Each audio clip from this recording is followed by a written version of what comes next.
Chemical গুদামে অগ্নিকাণ্ডে দগ্ধ ফায়ার ফাইটারদের চিকিৎসায় সিঙ্গাপুর থেকে একজন বিশেষজ্ঞ চিকিৎসক ঢাকায় আসছেন। তিনি আজ রাত 10টার দিকে ঢাকায় পৌঁছাবেন। মঙ্গলবার রাতে স্বরাষ্ট্র উপদেষ্টা লেফটেন্যান্ট অবসরপ্রাপ্ত মোহাম্মদ জাহাঙ্গীর আলম চৌধুরী এই তথ্য জানান।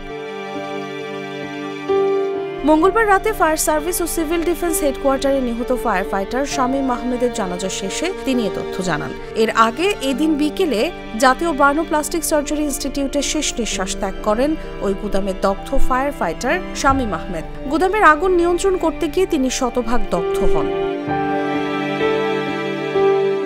স্বরাষ্ট্র উপদেষ্টা বলেন, ঢাকার টঙ্গীতে একটি রাসায়নিক গুদামে লাগা আগুন নিয়ন্ত্রণ করতে গিয়ে দগ্ধ হন ফায়ার ফাইটার শামীম আহমেদ।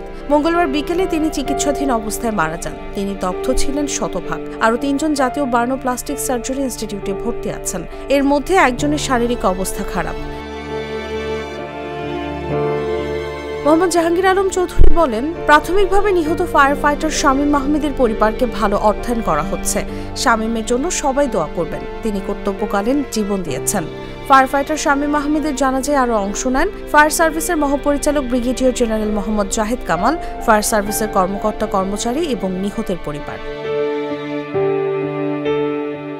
এর আগে ফায়ার সার্ভিস মিডিয়া সেলের কর্মকর্তা তালহা বিন জসিম জানান, সোমবার বিকেলে টঙ্গীতে রাসায়নিকের একটি গুদামে আগুন নিয়ন্ত্রণ করতে গিয়ে ফায়ার সার্ভিসের 4 কর্মী দগ্ধ হন। তাদের মধ্যে 2 জন ফায়ার ফাইটার শামীম আহমেদ ও নুরুল হুদার শরীরের 100% দগ্ধ হয়। তাদের উদ্ধার করে জাতীয় বার্নো প্লাস্টিক সার্জারি ইনস্টিটিউটে ভর্তি করা হয়। মঙ্গলবার বিকেল 3টার দিকে চিকিৎসাধীন অবস্থায় ফায়ার ফাইটার শামীম আহমেদের মৃত্যু হয়।